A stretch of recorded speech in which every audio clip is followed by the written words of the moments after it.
Tom, I think that, sort of the, how common, a lot of the terms and ideas and the acceptance that, trauma, a lot of people have trauma history, and that, that help is okay, that it's not a, if I have diabetes, I need help. If I have cancer, I need help. If I have depression, I need help. It's right. They're all issues. They just look differently, but they all need help.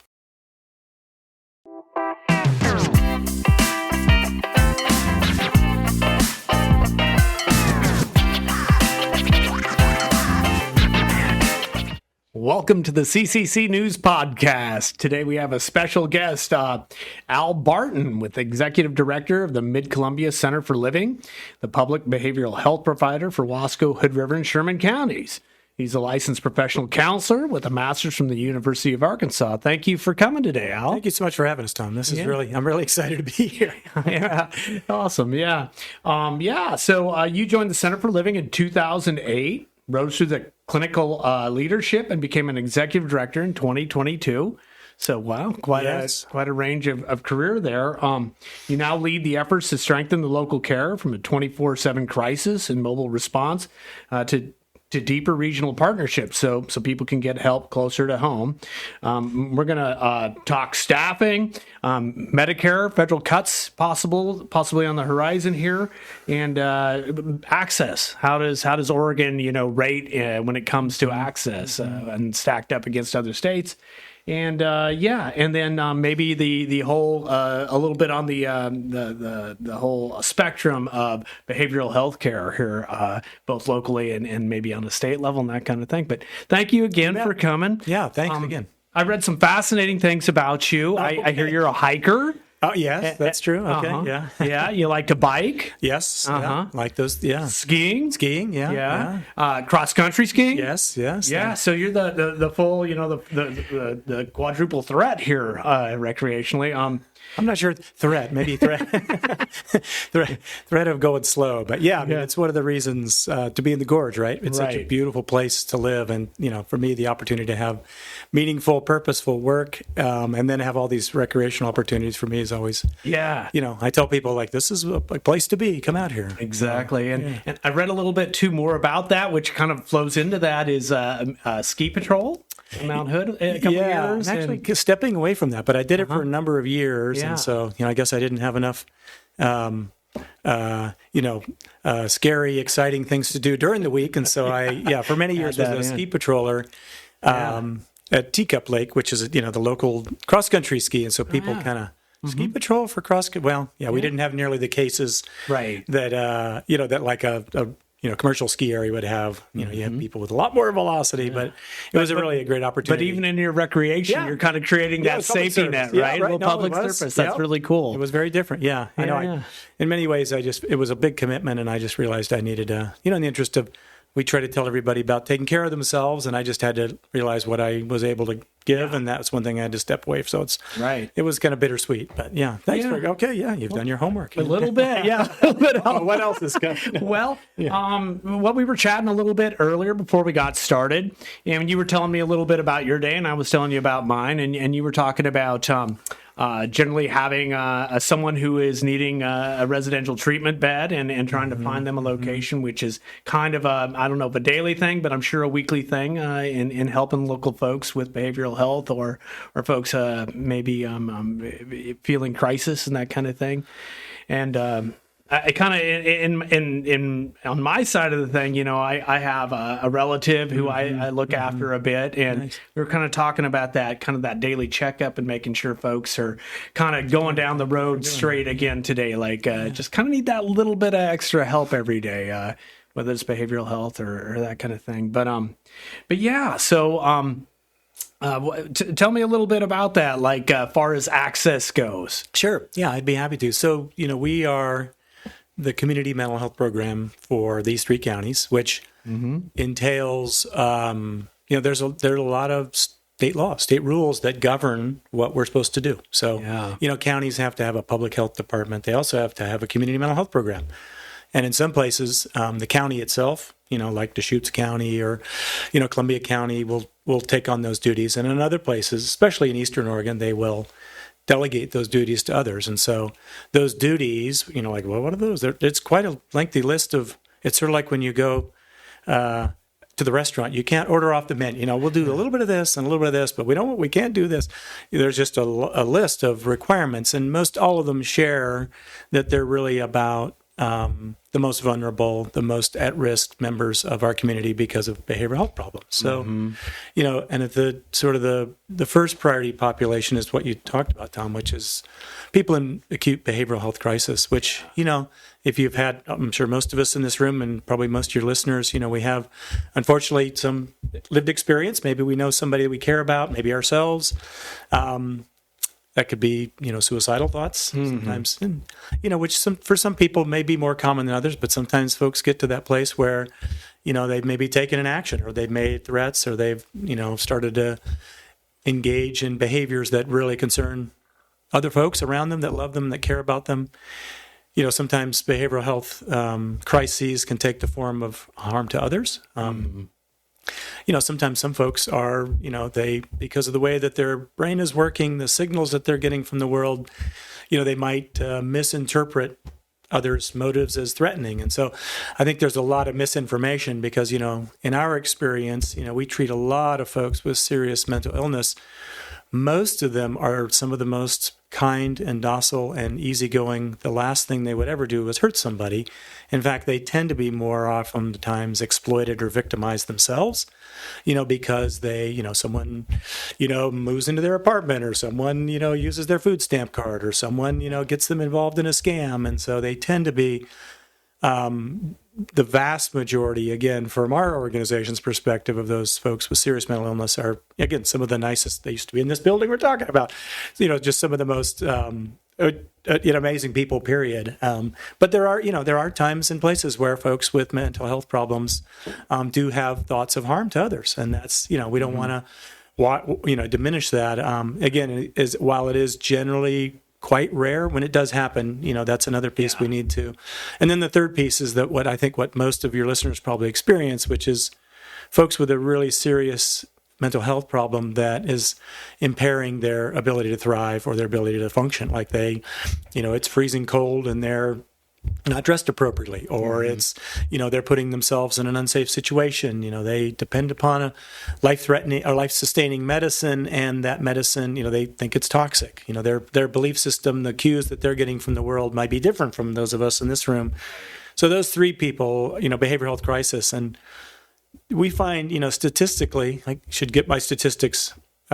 When I was involved much more closely with those, about 65% of the time, locally, when we respond to somebody in one of those three types of crisis, they don't need to go to a psychiatric hospital. They don't need to go, to have law enforcement present. Most people can, it's one of their worst days, and they, their family comes and rallies around them, and they regret, what they said or acted or did, or, folks who are on the street or maybe, in harm's way, it's sometimes a relatively simple solution, basic needs like housing, quick access to medicines, a rapid follow-up appointment. So, 2/3 of the time, and I can't say this for the rest of the state, but most people, we can, in the community, solve that, or at least move that crisis to a place where they're not in a hospital. 65% of the time? Yeah, that's about, okay. And I should get an updated, those were probably Close. Yeah. 2020, 2022.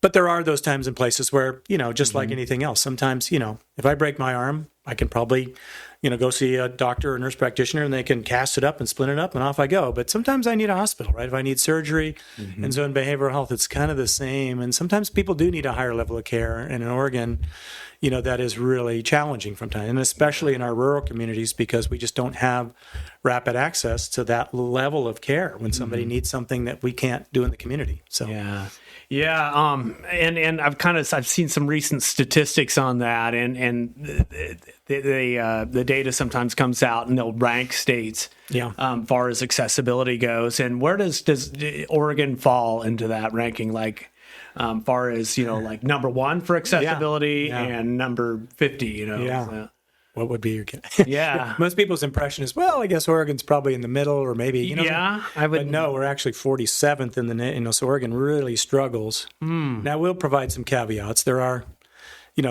any statistic always asks just as many questions, but, at least for latest published, Oregon has a very high rate of mental health and substance abuse compared to other states. Not the highest in that capacity, but we really struggle with, when you're in pain, you need help, right? Whether that's physical pain, emotional pain. Yeah. And so, if I fall down and break my arm, I want somebody to help me. And so I would go to an emergency room and they could probably help that. Some folks, we can do that if they're in a behavioral health crisis. A lot of folks we can't. And so when they need that help, and so when you say access, that's really, that's just a simple question of, hey, I need help. How quickly does that help happen? And there are expectations for our agency that within 7 days, when somebody needs help, that we did sit down and say, Tom, what brings you in today? If they're in crisis, the expectation is within 2 hours that we respond to them and at least try to do an assessment and say, Tom, what's going on? What brings you in today? So, and there's been a big pivot to mobile crisis, really trying to swim upstream and prevent people from, there's a time and a place for hospital, if someone's cut themselves or ingested something or they've injured themselves, they need medical stabilization. But, if I'm having a hard day, I can walk into Center for Living and, and urgently someone will drop everything and come see you and talk to you about, especially if you're having those thoughts about hurting yourself, maybe about others, family members or loved ones are concerned about someone. If you're in crisis, a walk-in, we really are trying to statewide, trying to do this mobile crisis. Is that the location at 1060 Weber Street there, right near the fire station and Kramer Fields and all that? So people can walk right in there, especially in a crisis situation, and get some. And that would be during business hours. After hours, you could call our number or, the 988 number. And then in Hood River, we're at 1610 Woods Court. Over by Dutch Brothers and then in Sherman County, I have a 903 Barnett Street and Klondike Room 107. Is that? That's correct. Okay, great. That, we do serve Sherman County. We don't have quite as many service providers as, of course, we would have here in the Dalles. About 65% of our services happen here in the Dalles and Wasco County. Okay. About 3 to 4% in Sherman County, and then I'm not good at math, but whatever's between 4 and is left in Hood River. Hood River, and all those counties, will have their own particular challenges. So, very good. Yeah. Okay. Well, hey, tell you what, I want to hear a lot more about this, especially how Medicare is looking and that kind of thing. But we need to go out, hear a message from our sponsors, and we'll be right back. Okay, great. Hey, friend, if you're having a tough time right now, you're not alone. Whether you're dealing with stress, mental health challenges, emotional pain, or concerns about alcohol or drug use, there's someone here ready to listen. Just dial or text 988 anytime, day or night. The 988 Suicide and Crisis Lifeline is here for you 24/7, 365 days a year. It's free, it's confidential, and it's available to anyone. Yes, even if you're reaching out for someone else. The counselors in 988 are trained, caring, and judgment-free. They're ready to talk, to listen, and to help you or someone you care about get through a difficult moment. You matter, your story matters, and help is just 3 numbers away. Call, text, or chat 988 anytime, anywhere.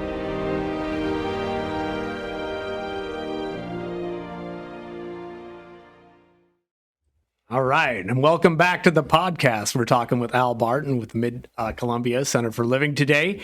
And we were just kind of starting to chat a little bit about what the horizon holds far as funding goes for behavioral health here in Oregon and nationally. There are federal cuts up in regards to Medicaid and that kind of thing. And can you kind of give it? Do you have a sense of that? Can you pull out your magic crystal ball today? I left it behind. Let me go get it in the car. No.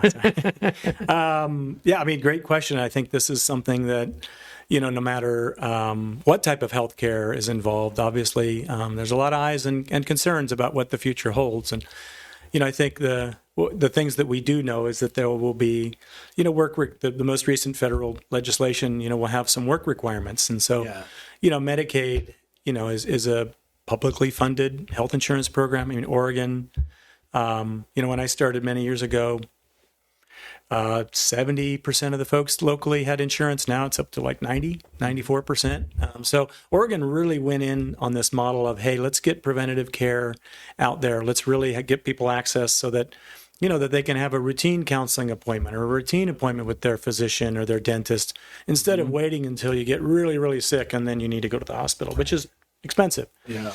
So anyway, so we know that there's some work requirements, which will, when that's been implemented in other states like Arkansas, that it's resulted in a shrinkage of the number of people who are eligible for Medicaid. And then we know that in the future, the bill also contains language about the eligibility, because there is an income, right? I need to, if I'm going to apply for Medicaid, I need to demonstrate, what my household income is. And if I have, a lot of children, that's going to change it. And if it's just me and, all those types of things. And so Oregon will now be required to. So I think, it's hard to predict. I think, there's some predictions that, it could be 5 to 15% reduction. There's some kind of larger, projections that, especially the interesting thing is in our rural communities, if you look at the rates of folks on Medicaid, it can be very, very high, as we go to our east.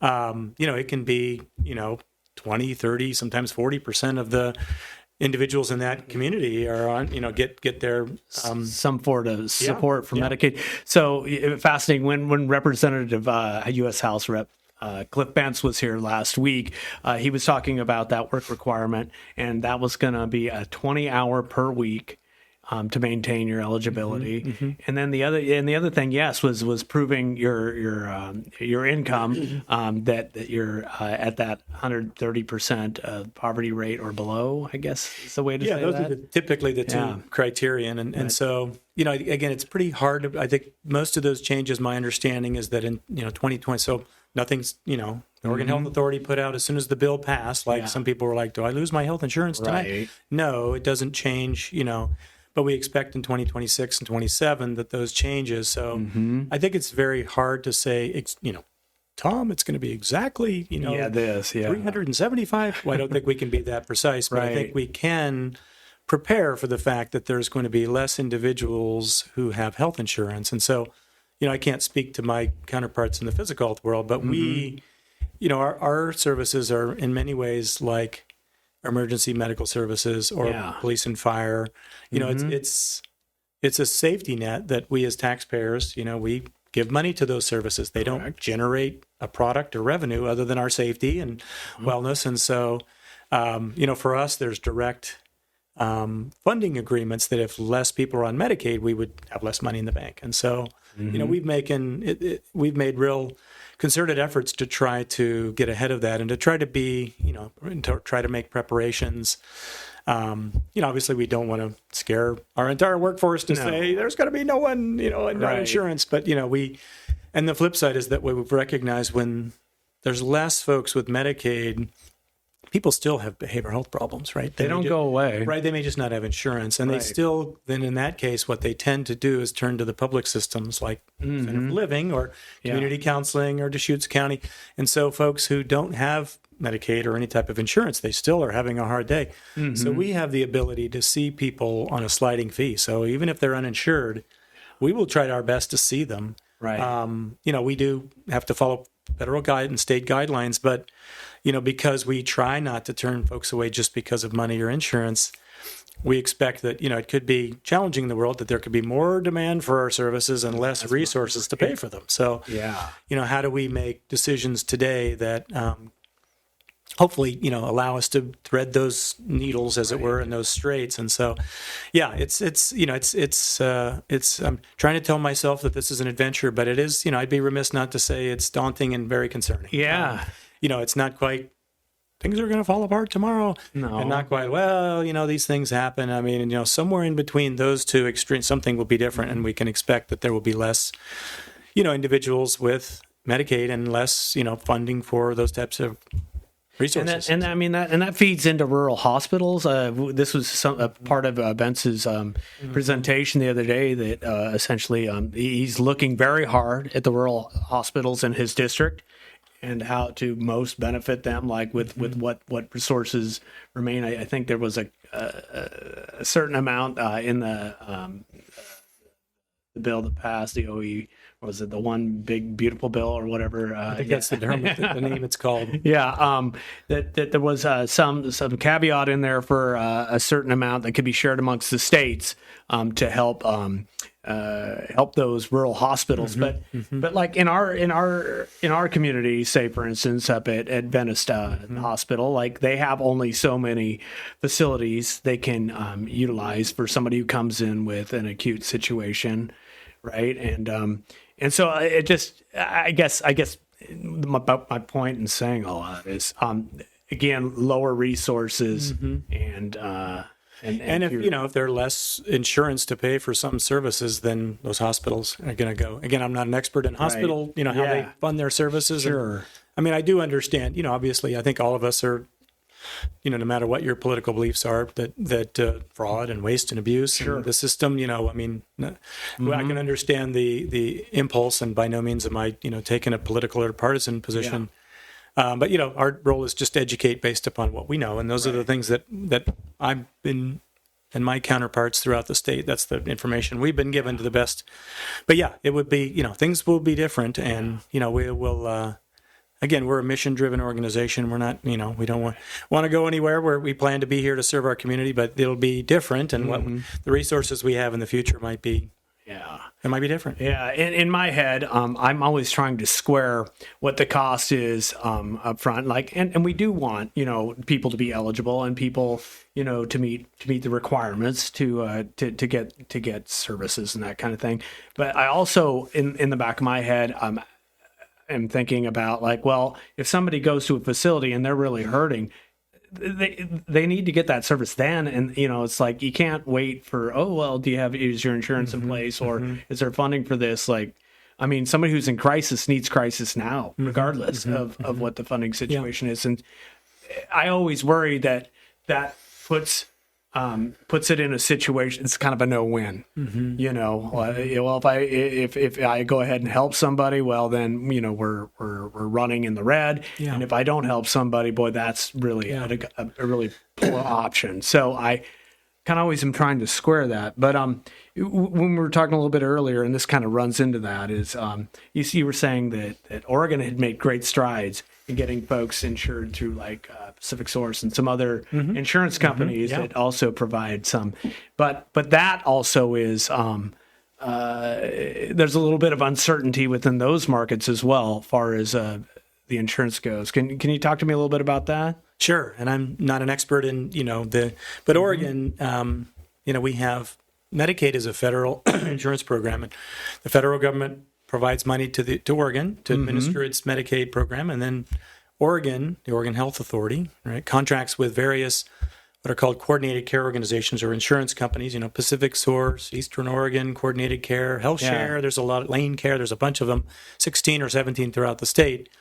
There was an article in earlier into last week, just really talking about that they're sending signals not really related to the things that you were just talking about the federal level, but that, the good news is that if we wonder, why does Oregon have such poor, why don't we have great access to care? I think the investigation yields that we just really haven't invested the resources in developing those preventative systems of care that prevent people from going to hospitals and stuff. And so, anyway, the coordinated care organizations sent a letter talking about that. The good news is that the state changed the rates for behavioral health care, which is good. That means when the rates are higher, we can pay counselors and therapists and psychiatrists, and we hire a lot of peers and recovery mentor people with lived experience. That we can pay folks at a different rate because we can bill for a higher rate. So that's great. They also really expanded the network of providers. If you have your insurance, you might look in the back and say, well, Tom, here's the dentist you can go see. Here's the 2 or 3 dentists. When they've really opened those networks was just a fancy word for saying, well, now more providers, professionals can see people. So higher rates, more professionals. They've really questioned. And then people are seeking out behavioral health care, which is, again, most of us would agree that's what we want. Right? We want people to get care is about, hopefully people use it.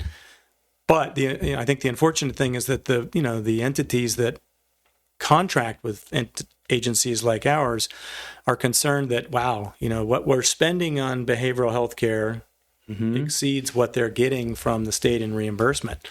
So, unrelated, I guess sort of related, but not exactly related to any of this federal stuff, just the local insurance companies. So, that adds another element, a darkening element of, I don't know what that would mean. I think that would steer your listeners to look at some of those articles. I'm happy to bounce them to if you don't have them. You said that was a Lund report? Yeah, the Lund report is a kind of a healthcare related newsletter. And they published on the 21st. And they cited one of our local here in the Gorge, Coordinated Care Organization. Pacific Source is the Medicaid insurance company for most people in this region. There are a few that go elsewhere. But anyway, so, that is... And then we contract directly with those folks. And so, if they're experiencing financial distress, are they going to pass on that distress to us as a provider and the rest of the providers in the region? That is very concerning. So both those paint, again, not a horrendous picture, but clearly a concerning and darkening picture of, we should be really prepared. How do we try to get through this? And I think the way through it is collaborating with our key community partners and trying to, are there partnerships and ways and messages that we can share, meeting with elected officials, educating the public on, what the consequences or ramifications may be. There's things we can do. We don't want to, just wait and say, well, I guess it's going to be bad. Right. And then how can we, make sure that our organization is financially stable, right, as we get through these times. And so, that'd be remiss on our part if we didn't do that to kind of, when storms happen, you got to weather and, it, so that's, that's an area of concern. I think and that's just been the last couple of weeks that we've really learned about that piece, but, it kind of interesting times. It's a good way to characterize it. I'll go with interesting. Very good. All right. Well, tell you what. Hey, let's take another break. We'll go out to our sponsors and we'll come back. We'll talk a little bit more. Thank you. Hey, Josh, did you know that we are funded by our readers in large part? I did know that, but please tell me more. Yeah, it's our local readers here that make it possible for us to go out and gather news on local businesses and important issues in our community. And so we need people to support local news. Did you know you can make a difference in our community's economy and culture by supporting local journalism? I bet you did. But maybe you out there don't. And so you should visit our Support Us page at CCCNews.com to subscribe to a monthly donation to keep news local and start making a difference in our community today. Again, that's CCCNews.com. And remember, CCC News is available for everyone and funded. All right, welcome back to the CCC News Podcast. We're here with Al Barton, the Executive Director of the Mid-Columbia Center for Living. And the Center for Living has 160 employees, and you have outpatient mental health. You have, community support services, peer services, cottage drop-in. And maybe you can explain a couple of these things, because, also alcohol and addiction support. Yep. And and then a partnership with Hood River Acute, Post-Acute. Is that? We do. We have an enhanced care service program over in Hood River. Okay, great. So generally looking after the health of our community, behavioral health of our community, which is a big thing to do.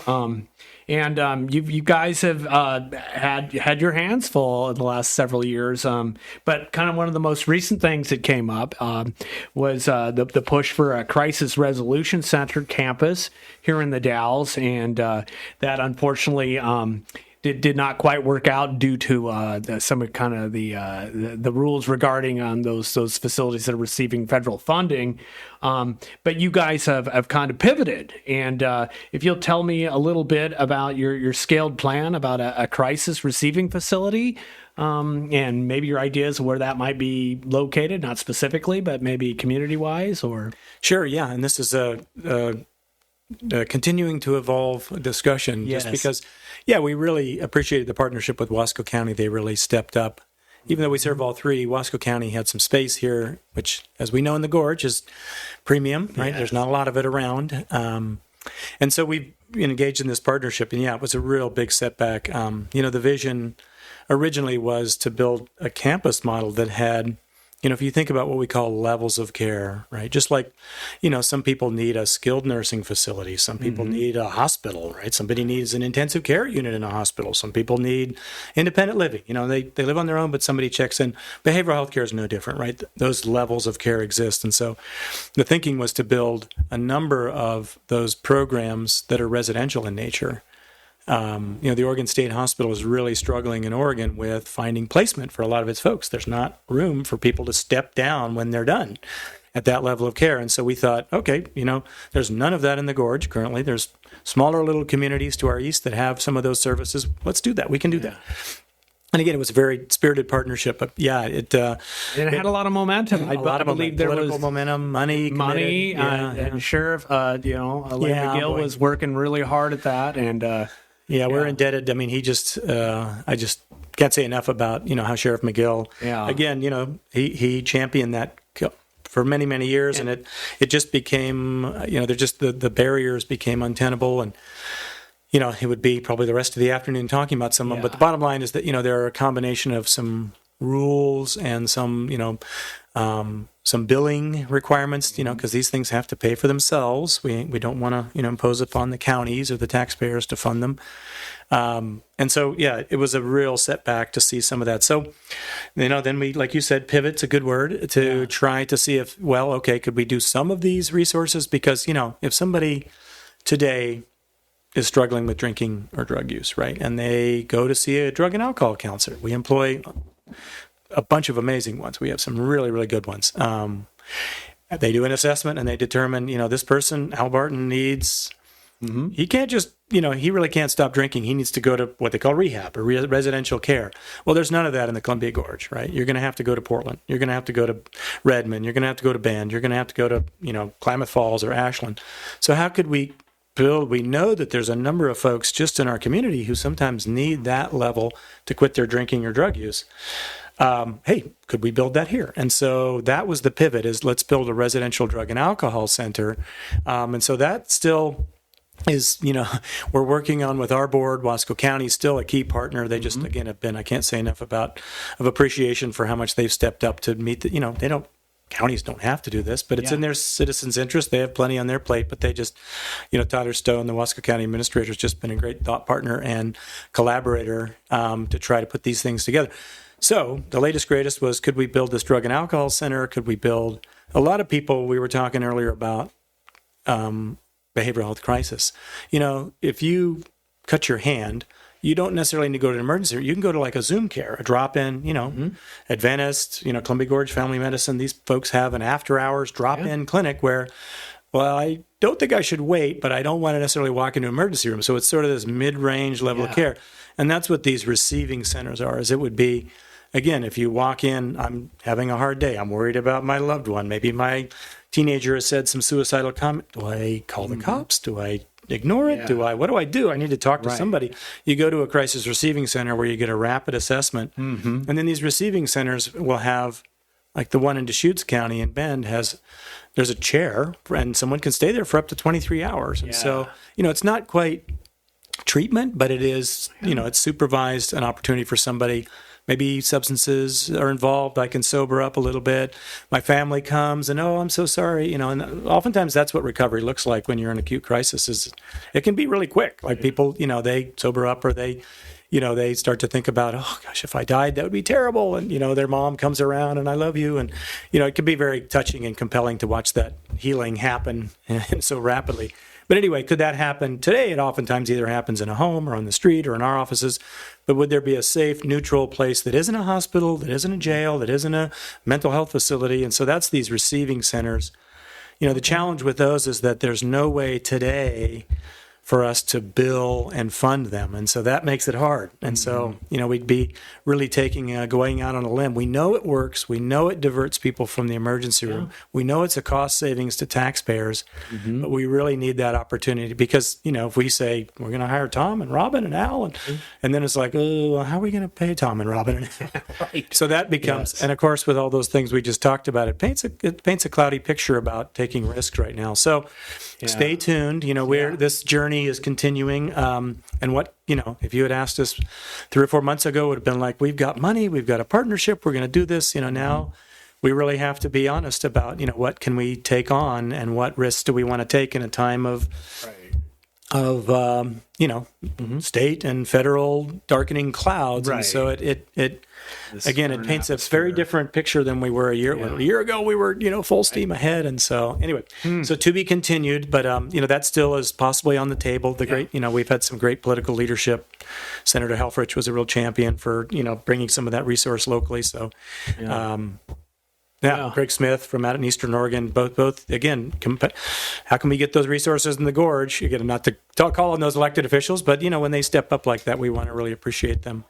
Right. And so we, stay tuned. We'll see where that development goes. Yeah. Also, on a note of flexibility, wildfire support. So the folks, in Rowena, endured the terrible fire this summer in June. And it sounds like you guys have posted resources and an announcement offering support for the community and that kind of. Can you tell me a little bit about how you guys have addressed that? Yeah, thanks. Boy, good. Yeah, great question. Again, just a heart-wrenching loss, right, to our community. And my understanding, the second largest loss of property in Oregon history. We don't think about, we know that people lost their house, and, I work with people who lost their homes. We know, obviously. When that happened, again, Wasco County Emergency Management System reached out because, oftentimes there is a behavioral health and emotional, there's a safety issue and smoke in my house, but also like, what do I do now that I've lost my home? For a lot of people, that would be the worst day ever, right? And so, if I've lost pets in the fire, just some of the stories it's hard enough moving, right? Could you imagine? No, nothing's left. Yeah. Tom, we're going to take everything, and now you need to go stay in a hotel with your dogs. Yeah. And so, the resiliency of the community, but also, just attending some of those meetings and just seeing kind of the rawness of people who just.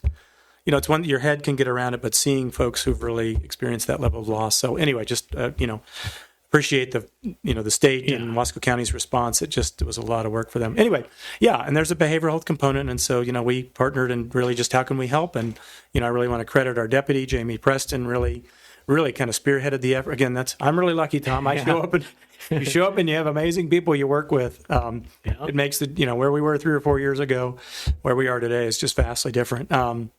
And so, really, in fact, there's an event happening tonight, a listening event. Yep. And so, we want to be present because oftentimes what we find in those situations is obviously there's an acute, safety issue, smoke, your house is gone.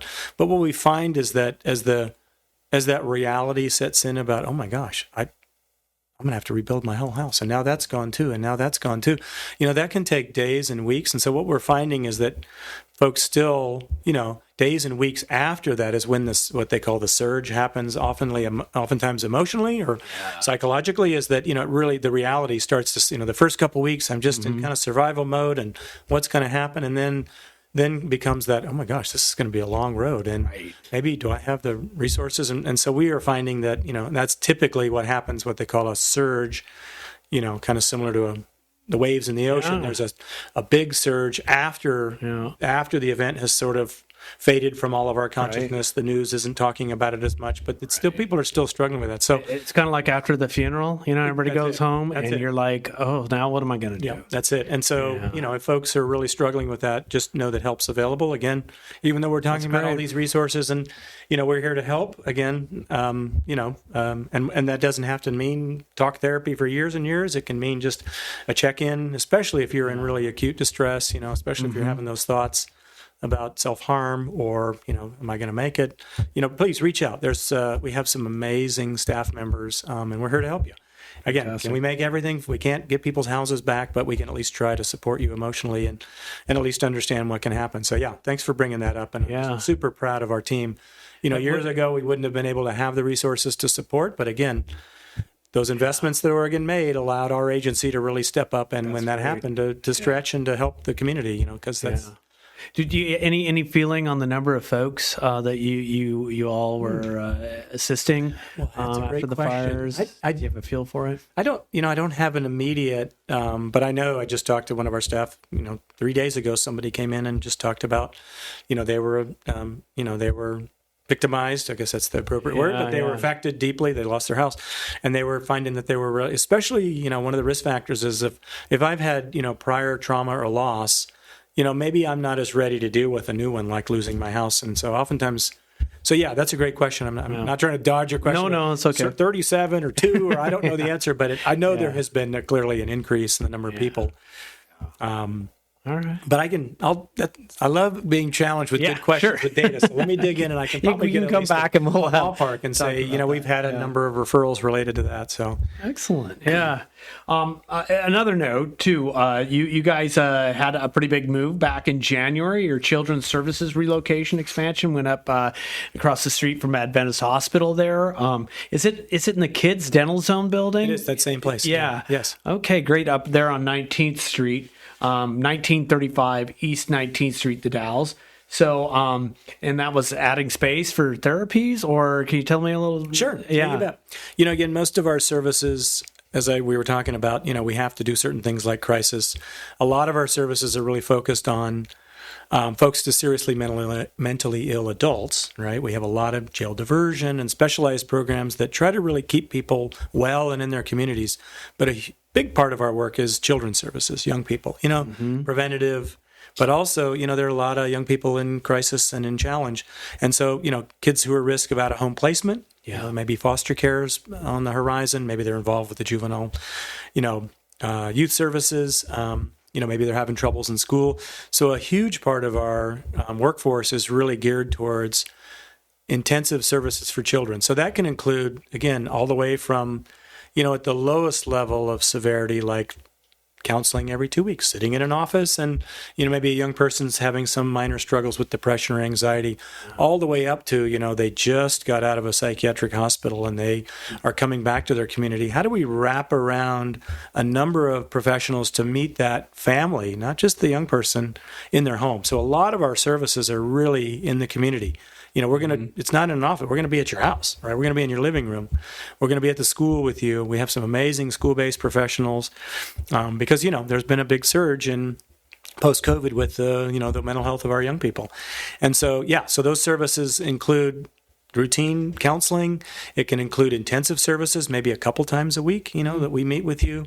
There's some really specialized programs that, again, we really think of them as kind of our safety net services that really are trying to prevent people from, waiting until they're needing that hospital or that, residential treatment. There's a time and a place for that, but hopefully community mental health programs keep families in our community.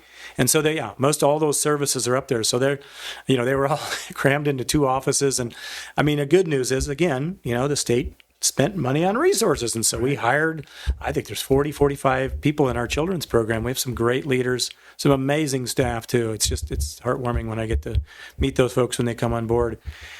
And they deal with some of the most challenging, families with multi-generational histories of trauma. Granddad had problems, grandma had problems, mom and dad had problems, poverty, lack of access to care, abuse, neglect. And so, they tend to be very, very challenging cases. And the good news is that when, a wraparound team approach with a doctor or a nurse practitioner and a case manager and a peer, it really takes kind of a village kind of thing. Yeah. Rather than just, I'm going to see Tom every week, 2 weeks for counseling. And so, all those folks are there. And the nice thing is that, it is, before it was great when we were all under one roof, but if I'm bringing my family for an assessment and I've got this, 8-year-old who's kind of nervous and I walk up and here's all these adults sitting in the lobby, I might be a little uncomfortable. Whereas, if I go to a child-friendly space like, up there, so it was really, there were a variety of reasons for that move. One, we just ran out of space. Good problem. That building didn't house all of our children's team. 2, it builds a really child-friendly and welcoming space, that I could be there for my teeth, or I could be there for a medical. I think the medical maybe have moved, but or I could be there for mental health, and that's that there's still some of that stigma. People don't want to. Maybe sometimes mental health services maybe are embarrassing, or I should just deal with it. But if it's more anonymous, that's just a better. I think that's becoming less and less, and I think the vocabulary is expanding, and I think when you point to things like the increased coverage and insurance, I think people are at a much better point. At least it seems like in my lifetime, in acknowledging these things and getting help. It's Sure. just super important. I think you're right on, Tom. I think that, sort of how common, a lot of the terms and ideas and the acceptance that, trauma, a lot of people have trauma history, and that, that help is okay, that it's not a, if I have diabetes, I need help. If I have cancer, I need help. If I have depression, I need help. It's right. They're all issues. They just look differently, but they all need help, right? And there is, despite all those darkening clouds, I want to paint a hopeful picture that, the professionals that I work with, again, I'm super fortunate to be surrounded by some super capable people. We have some amazing people that are really mission driven, want to help, and really produce good outcomes. There's some, just counseling help. I mean, it's not a fix-all, but there are clear interventions. Sometimes people need a medicine. Sometimes people just need talk. Sometimes people need to learn skills in their home. I work with a lot of amazing folks who provide that service to our community each and every day. Yeah, and thank you for doing what you do and keeping your staff going and morale up and all that good stuff. What an amazing conversation. Thank you, Al. I really appreciate it. And you should come back. We should do an update.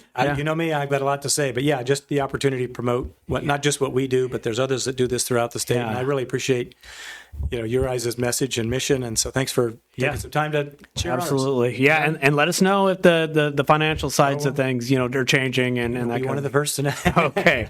All right. Well, thank you so much, Al. You bet. Thanks so much. All right.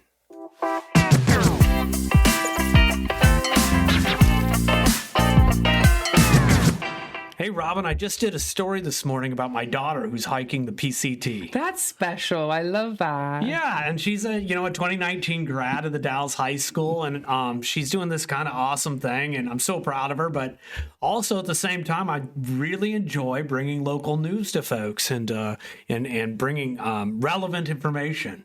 That's really evident from your work, Tom. Yeah. Yeah. I mean, the internet is full of misinformation or poor quality information or AI produced information. And here we have something different at CCC News, right? We're local people generating local content with journalistic integrity and trying to build trust with our audience because that's what they deserve, right? Right. And so how does that benefit our advertisers? Well, being seen next to content that's really relevant, that's really trustworthy and really credible adds credibility to our advertisers because our viewers and readers see those advertisers next to that really honest, credible local information, and it really builds that brand into a basis of trust and really helps businesses reach people from that basis of trust. Yeah, awesome. And boy, and to all those folks who are supporting us, it makes a huge difference in us being able to get this job done of keeping folks informed of what's happening in local government, entertainment, all sorts of venues throughout the Gorge. Yeah, we have really high integrity in our journalistic standards, and so you're always verifying all this information constantly with multiple sources of people. We don't try not to do one source stories here, or just take a piece of information from the government and run with it. We really try and drill down and get to the meat and potatoes of what's there. That's the joy. Yeah. That's great. Well, if you want to keep reading, go to CCCnews.com. And if you want to support us, look for our supporters tab there. And really grateful for any support that people can make. Yeah. The more support we get from our local audience, the less we have to rely on advertisers and the more journalistic freedom we get. Yeah, absolutely. And those interested in advertising can always reach out to me at tom@cccnews.com or call me at 541-980-2756. Great. Thanks, Tom. You bet.